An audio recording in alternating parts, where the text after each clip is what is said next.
Hello and welcome back. Please go back and watch the last video before you start this one, as it is a continuation.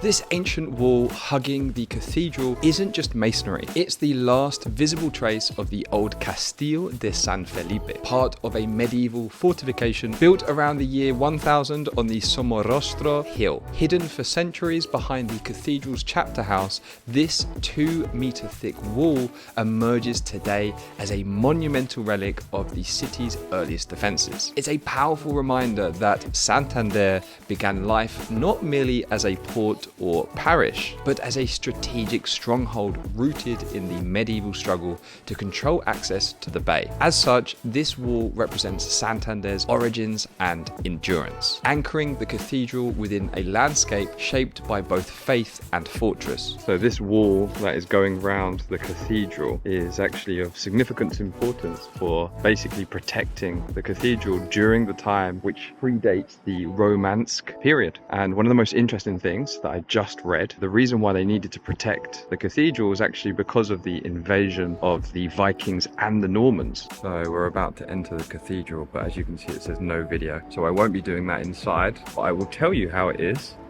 when I come out. Okay, so we thought that was the cathedral. It's not. It was still very beautiful, but we are going to follow this now to go to the cathedral. This is not a coincidence. This is something that you will observe here in Spain. It's that there's often a church physically attached to the cathedral. It might look like a separate building, but it's usually part of the same complex. You can also observe this in Valencia, for example. This goes back to how these places were built over centuries, often layering new structures on top of older ones, or adding chapels and parishes to the church for different uses. It's a really cool example of how Spanish cathedrals aren't just single buildings, but whole architectural ecosystems. But it's also really confusing for visitors, especially when you're trying to record a YouTube video and explain where you're going to. So after leaving the area of the cathedral, we've made our way back to this central bit that we were at before. As you can see, things are still closed. But the one thing I wanted to show you guys is that they have artisan products around here too, which is really cool. Look at this.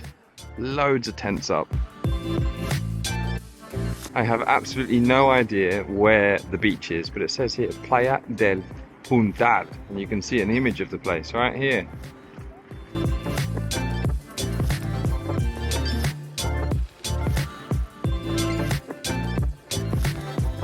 I was curious to find out why these tracks were here, initially thinking that maybe a train came down here. But of course, being close to the docks, it makes sense that they offer something else, right? Well, they were once active freight lines. They served the port's bustling trade in the late 19th and 20th century, as vessels and trains linked Cantabria's maritime and rail networks. As road transport grew and major projects like the ambitious but unfinished Santander Mediterraneo line fell through, the track gradually fell silent, especially after the 1980s when Renfe shut them down due to lack of profitability. And now that brings us to today, where these abandoned rails evoke a time when the port was a hub for regional connection and commerce. And they remain a quiet monument to Santander's faded railway ambitions, an evolving evolution as a modern city.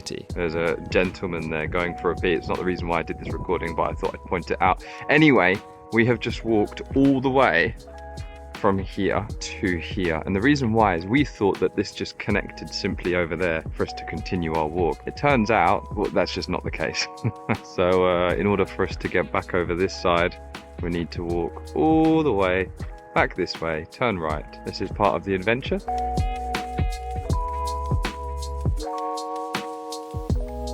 So they've got their own equivalent of Gandia here, and they call it Galdia. Look at it, it looks very nice actually. So as you can see, here is the Universidad de Cantabria, the University of Cantabria. As you can see, the clientele here, everyone is, well, of an older generation. And so I reckon there's probably about 3 people who go to this university. This observation of seeing more older people in Santander wasn't just in my head. I decided to do some research on this, and I found that nearly 30% of the city's population is over 65, compared to around 20% across Spain. That's a huge gap. In fact, for every child under 15 in Santander, there are 2.5 pensioners. It's not just an aging city, it's one of the oldest in the country. I was supposed to record my sandwich before I ate it, but I was so hungry that I wolfed it down and I finished my fizzy water. And for all of this, it was 11 euros, which is quite expensive. This place is quite beautiful though. It's a nice looking bar.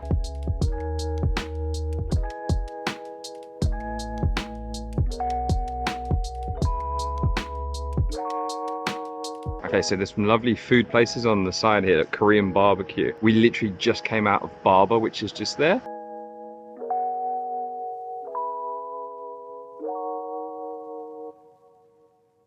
And it's a lot busier around here than it was before. Obviously, we're getting a bit later in the day now. It's gone past 12, so.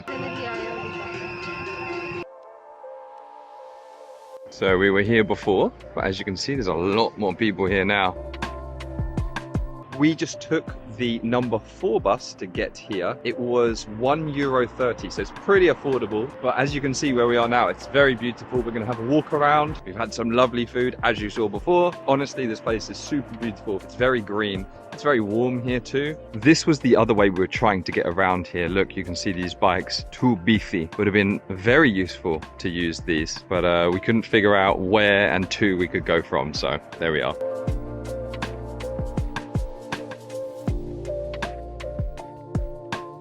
As you enter Calle Juan de Borbón, you're heading into one of Santander's most peaceful and greenest areas. A wide tree-lined road that gradually leads you into the Magdalena Peninsula. Along the way, you discover what makes this spot special, a completely free mini zoo, where you can stroll among animals without tickets or queues. It's especially good for families with kids. The small zoo was created to give visitors a closer look at marine life in a natural coastal setting. It's home to animals like penguins, sea lions, seals, and waterfowl, all kept in open-air enclosures that use the natural seawater. It used to house more exotic animals like polar bears and lions, but they've since been moved to larger parks. These days, the focus is on native and marine species. It's completely free to enter, and there's no barrier or ticket gate. Just part of the walk through the park, open during regular park hours. Nearby, the Maritime Museum celebrates Santander's seafaring history.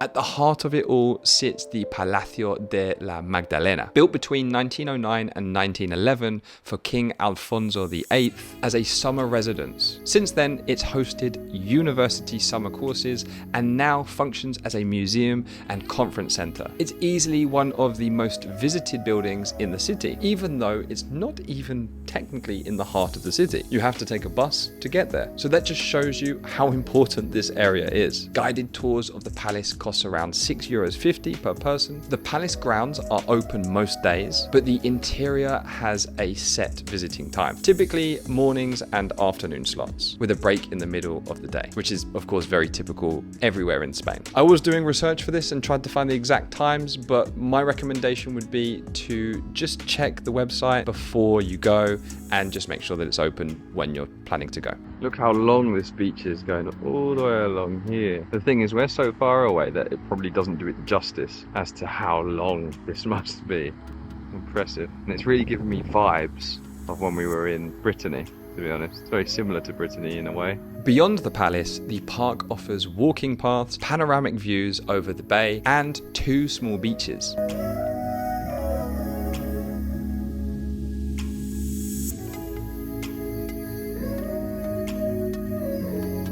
At this stage, we decided to go back to have a nap and recharge our batteries. Then we would be leaving again to continue the adventure and make the most of this incredible trip to Santander. So we just did an epic lap of this, and we effectively went around here, all the way around, and back to the beginning.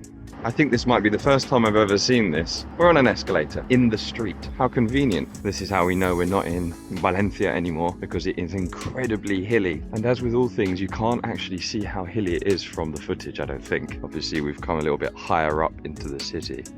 You can see here's the sea here, and then what looks like the countryside on the other side. So that's kind of down where we were before.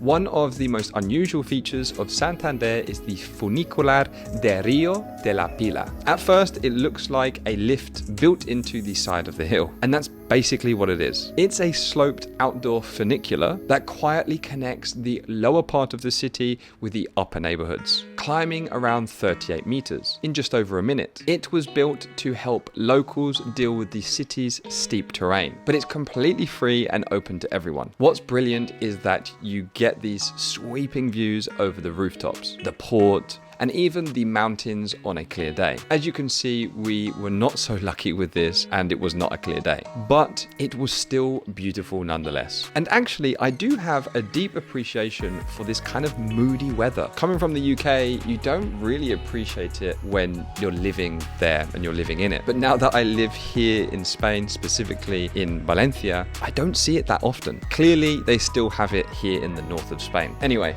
I've got myself distracted again. The funicular runs daily from 6 a.m. until midnight, with 4 stops along the way. And because it's so tucked away, it almost feels like you found a secret balcony over the city.